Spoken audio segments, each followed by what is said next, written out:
My name is Daria Joyce, and this is the Super Sensitive Show, the show where I talk about my brand and mental health and university and everything under that umbrella. It is, I don't know what day is it today. What day is it today? It's March 10th. Nope, 6th, 7th. 3rd? It's March 3rd, 2023. We are here at the new OCADUlive studio at the Tiff Bell Lightbox. And I'm just so excited to be here because I'm here talking about my clothing brand that I started in 2021 with every single dime that I had in my pocket. And it's been my baby. And I found that taking the time to make it something special and make it mean something to everybody else makes it that much more profound. So the reason why I wanted to do this podcast was to share the motives and morals and values that the brand represents, and we're going to get into that. Super Sensitive is a mental health positive clothing brand that tries to rewrite the narrative about what it means to be sensitive and what it means to be super emotional or really reactive to things that maybe wouldn't faze others too much. And that idea came from growing up and being so aware of everybody's feelings, including my own, and always feeling like I had feelings that were turned up to the max. And that always felt so alienating because it wasn't like everybody was running around talking about how they feel all the time, and people were kind of closed off when it came to their feelings.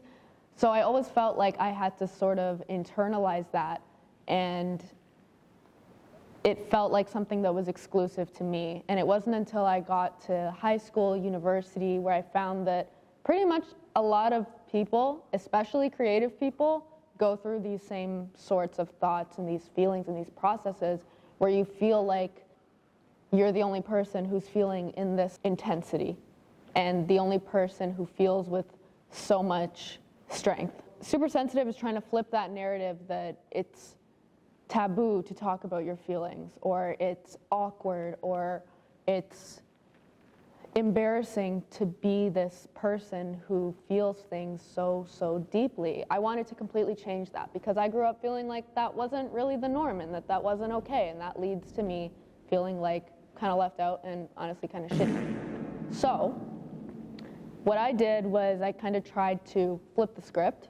I tried to bring positive messages that talk about this sort of sensitivity, such as crying is cool and stop apologizing for your feelings. And I wanted to mesh those really important messages with really fun, playful, easy to relate to graphics.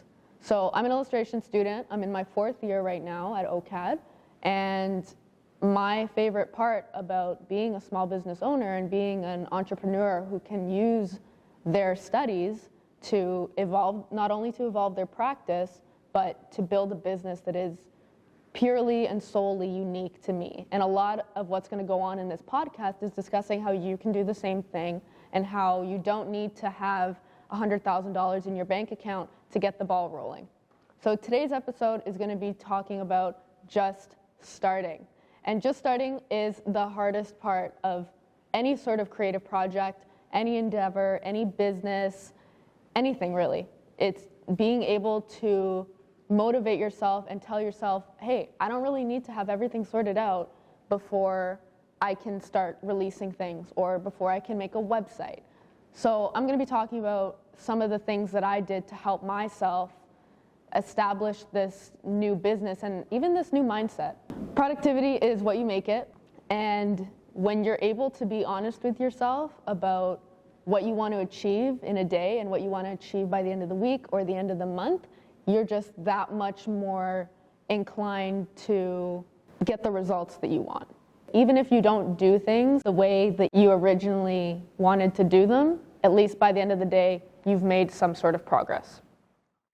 To bring things back into a more relatable field where all of you watching who are OCAD students can understand where I'm coming from, when you say it's a difficult path to form for yourself.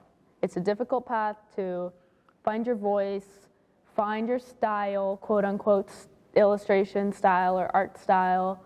And it's hard to accept that not all these jobs are going to be right for you, and not all these opportunities are going to be right for you.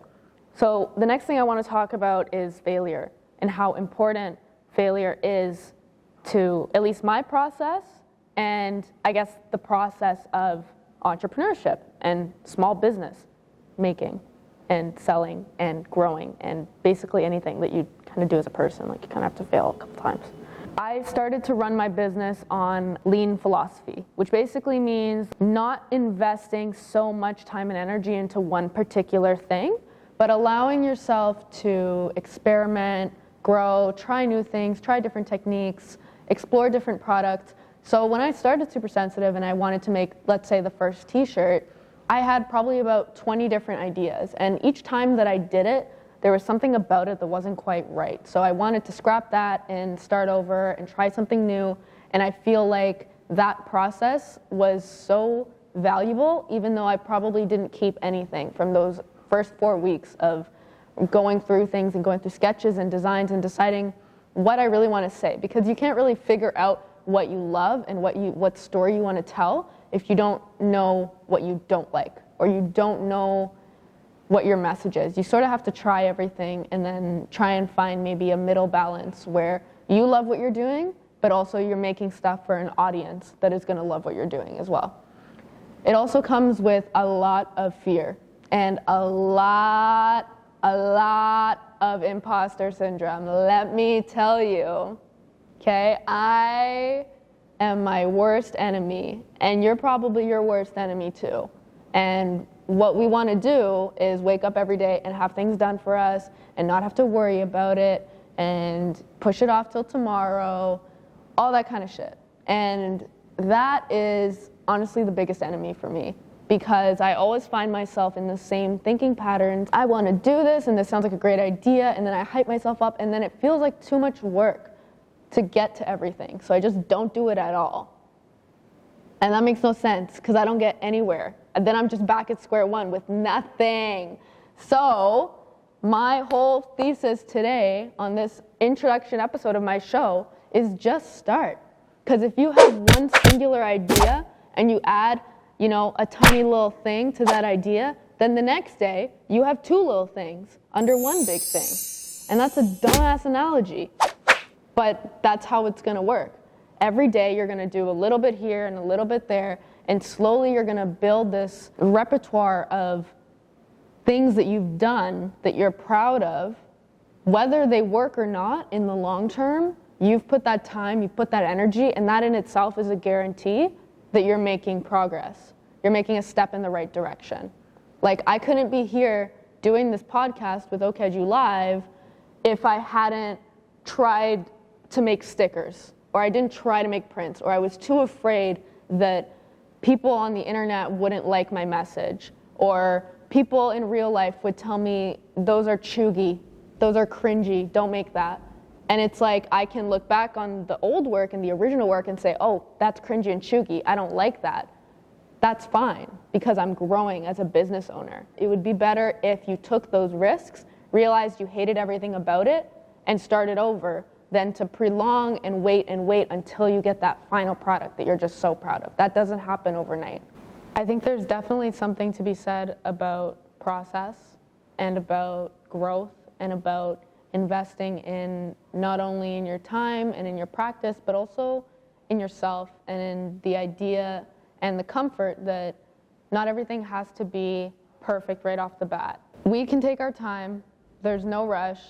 A lot of us are influenced by what we're seeing on Instagram and what we're seeing on TikTok of these small businesses getting hundreds of thousands of orders every day, and it can be really overwhelming, even if you're not working in a small business environment. Maybe you're doing commission mural projects, maybe you're a freelance graphic designer.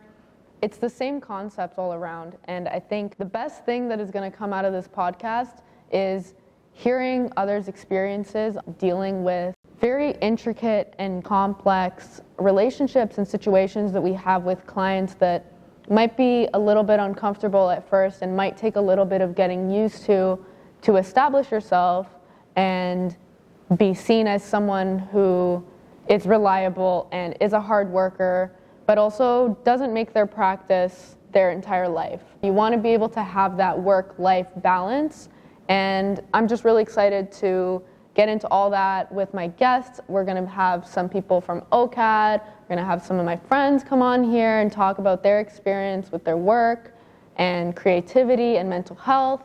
So we're pretty much going to touch on a lot of different topics and meet a lot of different cool people. And we're also going to have some really fun activities. So we're going to do a lot of fun little crafts together that you can follow along at home. We're going to be getting sensitive. We're going to be getting emotional. You can follow along with me. On Instagram, I'm at supersensitivestuff. My personal account is at Daria Joyce. And the website to check out all this lovely merchandise is www.supersensitivestuff.com. Well, that's about it for today. I want to thank you all for tuning in to OCADUlive. My name is Daria, and I will see you next time on the Super Sensitive Show.